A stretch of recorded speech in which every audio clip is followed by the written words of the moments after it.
A escassez de água já é um problema histórico em regiões como o Nordeste, mas ganhou notoriedade quando esse mesmo problema atingiu a região Sudeste do Brasil. Desde então, especialistas alertam para a escassez de água no país. Nesse sentido, Cuiabá está recebendo desde ontem o Fórum Áreas Úmidas e Escassez Hídrica no berço das águas. Ele tem como objetivo debater os problemas e trazer soluções, evidenciando o potencial destas áreas úmidas, que correspondem aí em torno de 20% do território brasileiro. Sobre esse assunto, eu recebo ao vivo aqui no Jornal da Manhã o coordenador-geral do Instituto Nacional de Ciências e Tecnologia em Áreas Úmidas, Wolfgang Jung. Bom dia, obrigado pela presença aqui com a gente. Bom dia. Queria saber do senhor se essa escassez de água é um processo natural do planeta ou é o mau uso do líquido. Eu acho, em primeira linha, é o mau gerenciamento dos recursos hídricos. Naturalmente, nós temos uma demanda crescente de água limpa pelo crescimento da população humana no mundo inteiro e também para demanda crescente pelo agronegócio e pelas indústrias.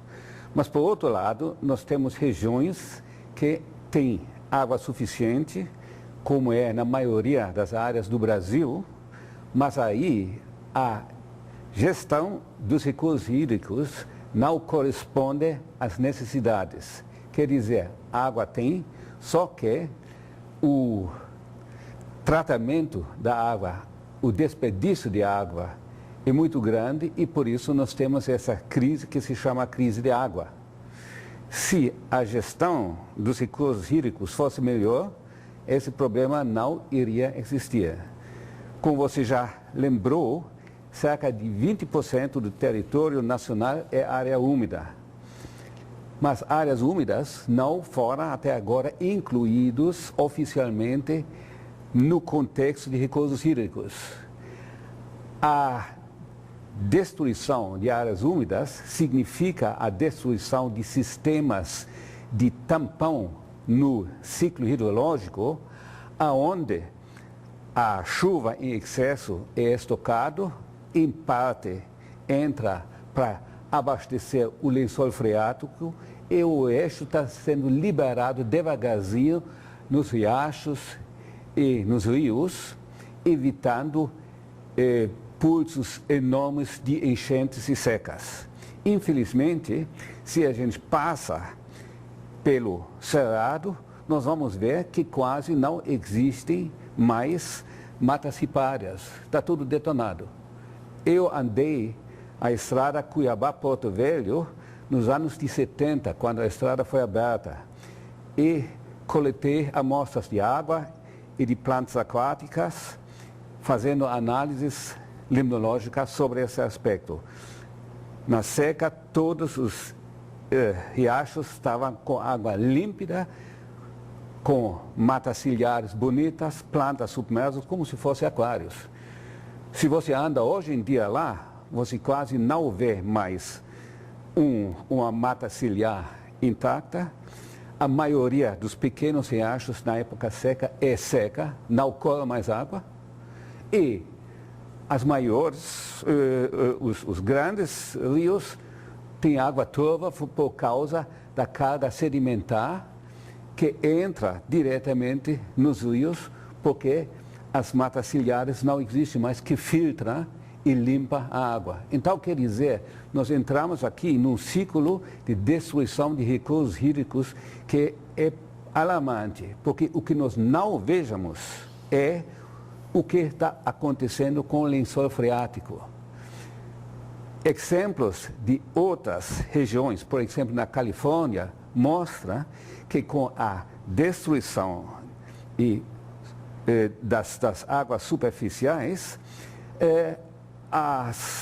o consumidor tenta de aproveitar o lençol freático, fura poço artesiano. E isso tem que ficar cada vez mais fundo, porque sempre está baixando esse lençol freático. E vai chegar um ponto que falta água realmente em uma área onde nós temos uma precipitação de até 1.500 milímetros por ano. Isso é uma quantidade enorme. Outra fonte de água são os aquíferos.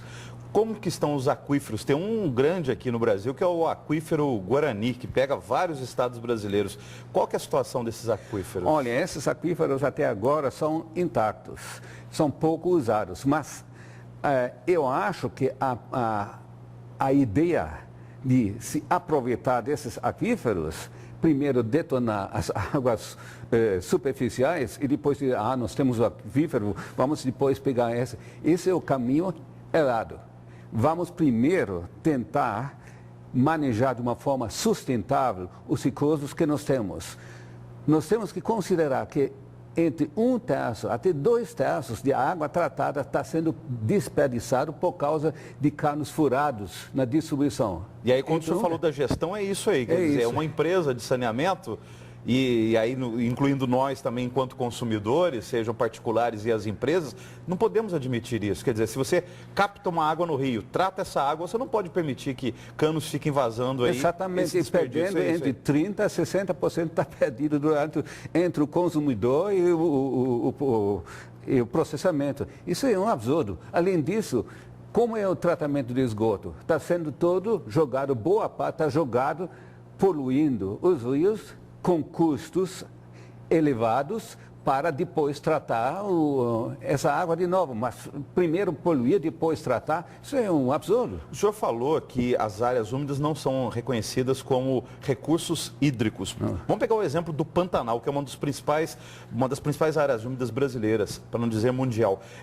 Como que seria isso? Seria uma nova lei que precisaria reconhecer? Seriam políticas públicas reconhecendo esta área úmida como recurso hídrico? E aí, por exemplo, evitar atividades econômicas no entorno do Pantanal ou nos formadores do Pantanal, evitando os impactos ambientais no Pantanal? Exatamente. A coisa é o seguinte, nós temos que pegar o problema na raiz. E o problema é que o Pantanal, como muitas outras áreas úmidas, tem que ter um tratamento específico e uma legislação específica para essas áreas úmidas. Não é possível que 20% do território nacional, que é a área úmida, não é tratado com uma forma tal.